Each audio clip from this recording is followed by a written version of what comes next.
शालिनी सिंह जी मुंबई से। राधे राधे महाराज जी। महाराज जी, कष्टों के समय भी भगवान के प्रति प्रेम और कृपा कैसे महसूस करूं महाराज? अभ्यास अभ्यास करो भजन का। कष्ट क्या होते हैं शायद हमारे जीवन से बढ़कर के किसी को क्या पता होगा, क्योंकि बचपन से लेकर 13 वर्ष की अवस्था से लेकर भूख प्यास सर्दी गर्मी, और जब भूख प्यास सर्दी गर्मी मिटाने का समय आया तो किडनी फेल कर दी। पूरा जीवन कष्टमयी यात्रा, कष्टमयी यात्रा। वृंदावन के सिवा पूरे जीवन में कभी रसोई से गर्म रोटी निकली हो और हम बैठकर पाए हो, ऐसा पूरा जीवन नहीं। और जब वृंदावन में पानी की व्यवस्था की तो किडनी फेल कर दी। अब तो क्या है किसी तरह, लेकिन आपको हम बताएं, हम इतने आनंदित रहते हैं कि ब्रह्मा जी को भी वो आनंद नहीं होगा। ये हम वृंदावन में बैठ के कह रहे कि ब्रह्मा जी को भी वो आनंद नहीं होगा जो आनंद प्रेमानंद को है। कष्ट क्या है? कुछ नहीं है, मन का एक भ्रम है। अगर मन सच्चिदानंद भगवान में लगा है तो कष्ट कोई अपना अस्तित्व नहीं रखता, क्योंकि आगमा पाइनो अनित्यास, नाशवान है, आने जाने वाले हैं। और भगवान सच्चिदानंद रहे। सावई मनः कृष्ण पदारविंदयो। यदि मन भगवान के चरणों में लगा है, नाम जब चल रहा है, कष्ट क्या है? कुछ नहीं है। आप कह रहे हो कि कष्ट कुछ है नहीं, मैं तो बहुत पीड़ित हूं, जैसे लोग कह सकते हैं। हम आपको फिर प्रमाण देते कि हमारी जैसी पीड़ा नहीं होगी। पूरे शरीर में हर समय पीड़ा ही पीड़ा, कोई अंग नहीं जो पीड़ा न करता हो, क्योंकि किडनी फेल है। जरा सा इन्फेक्शन पूरे शरीर में हाहाकार मचा देता है। लेकिन कोई दिन अभी तक वर्षों से ऐसा नहीं हुआ कि कोई दिनचर्या टूटी हो। और क्या क्या नहीं हुआ होता है, वो तो जो पास रहते हो जानते हैं। लेकिन आपके सामने बिल्कुल शुद्ध स्वस्थ पवित्र। क्यों? क्योंकि भगवान का कृपा प्रसाद निरंतर प्राप्त होता रहता है, भगवान में चित्त जुड़ा रहता है, इसलिए हम हर समय आनंदित रहते हैं। कष्ट कष्ट ही नहीं है। भगवान का जहां स्मरण है वो कष्ट कष्ट ही नहीं है। कष्ट और विपत्ति तो तब है जब भगवान का स्मरण न हो। कहा हनुमंत विपत्ति प्रभु सोई, जब तो सुमिरन भजन न होई। भगवान का सुमिरन नहीं हो रहा, वही विपत्ति है। महाराज जी, क्या आपको शरीर में कष्ट है ये समझ आ रही है? क्योंकि हम पास रहते हैं, दर्द तो होता है, बट महाराज जी उस समय आप क्या विचार करते हैं, या इसका ध्यान ही नहीं करते हैं, क्या होता है महाराज जी? ऐसे कष्ट नजर आता है जैसे पड़ोसी के नजर आता हो।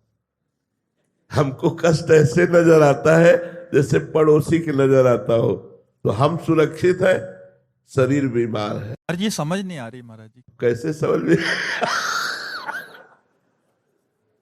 गोस्वामी जी ने लिखा है, यह रहस्य रघुनाथ कर बेगी न जाने कोई, जो जाने रघुपति कृपा सपन्यों मोह न होई।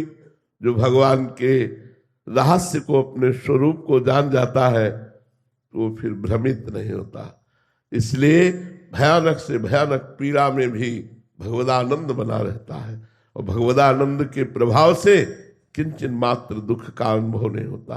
पहेली का कब रहस्य समझ आएगा महाराज? जब चित्त वृत्ति एक भी सेकेंड के लिए संसार में नहीं जाएगी, केवल भगवान में रहेगी, तब इस पहेली का। तभी एक ने कहा था, हम आपको जान गए। तो हम कहा, नहीं भैया, तुम 5 भौतिक शरीर को देखकर कह रहे हो जान गए, प्रेमानंद को जान लोगे तो तुम निहाल हो जाओगे।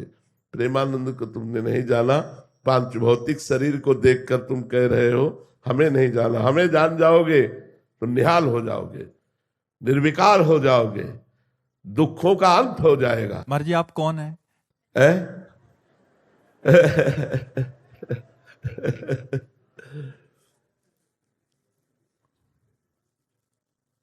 इस उत्तर का खोज करें तो मौन ही निकलता है, और कुछ निकलता ही नहीं है। मौन, इसका उत्तर जो है वो मौन ही निकलता है। हाँ, प्रकट में वचन के द्वारा हम ये कह सकते हैं हम राधा दासी हैं, हम प्रियजू की सहचरी हैं, लेकिन क्या हमारा स्वरूप है? इस पांच भौतिक प्राकृतिक वाणी की सामर्थ्य नहीं कि हमारे स्वरूप का वर्णन कर सके। महाराज जी, हम जैसों को अनुभव हो सकता है उसका? हो सकता है, जब पूर्ण आज्ञा का पालन करते हुए आप अनुभव करना चाहें और हम कराना चाहें। आप अनुभव करना चाहें और हम कराना चाहें तो हो सकता है। जो किशोरी मात्मानम किमी सुकुमारी नु कले, जो किशोरी जू का स्वरूप है, ठीक प्रतिबिंब रूप सहचरी होती है। जो लाडली जू का स्वरूप है कि कोटि कोटि रसना जो रोम रोम प्रति होए, प्यारी जू के रूप को न प्रमाण कहो जात है। ऐसे ही करोड़ों रसना हो तो प्यारी जू की सहचरी का स्वरूप वर्णन नहीं हो सकता। लक्ष्मी कोटि विलक्ष लक्षण लसल लीला किशोरी सतई राधाध्यम ब्रजमंडलेति मधुरम राधा विधानम। करोड़ करोड़ लक्ष्मी आश्चर्यचकित हो जाए, ऐसी राधा सहचरी है। एक राधा सहचरी करोड़ करोड़ लक्ष्मी आश्चर्यचकित हो जाए। अब ये इसीलिए ये चर्चा कभी हम करते नहीं, क्योंकि ये एकांतिक और हृदय का विषय है। तो जब गुरु कृपा करते हैं, लाडली जो कृपा करती हैं, तब समझ में आता है कि मैं किसके पास हूं। अभी जैसे आप हो तो माया का पर्दा लगा हुआ है हमारे आसपास। आपको एक पुरुष दिखाई देगा, आपको एक साधक दिखाई देगा, आपको एक संत दिखाई देगा, लेकिन हम जो है वो नहीं देख पाओगे। पर्दा लगा त्रिगुणात्मिका माया का, और वो पर्दा जो हटेगा तो उसी के सामने हटेगा जो उतनी योग्यता भजन के द्वारा प्राप्त की है। और वो हटाना चाहे, पर वो बेपरद आना चाहे, तब वो दर्शन हो जाते हैं कि हमारे गुरुदेव क्या है।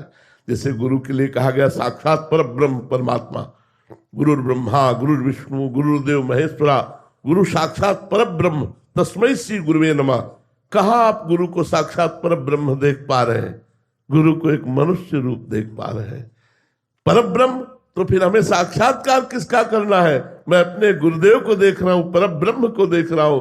मैं अपने गुरुदेव से बात कर रहा हूं, पर ब्रह्म से बात कर रहा हूं। मुझे अब और कोई पर ब्रह्म नहीं चाहिए। ध्यान मूलम गुरु मूर्ति, पूजा मूलम गुरु पदम, मंत्र मूलम गुरु वाक्यम, मोक्ष मूलम गुरु कृपा। शिष्य निहाल हो जाए यदि गुरु को ऐसे मान ले, ऐसे समझ ले, और भगवान की कृपा से ऐसी समझ आती है।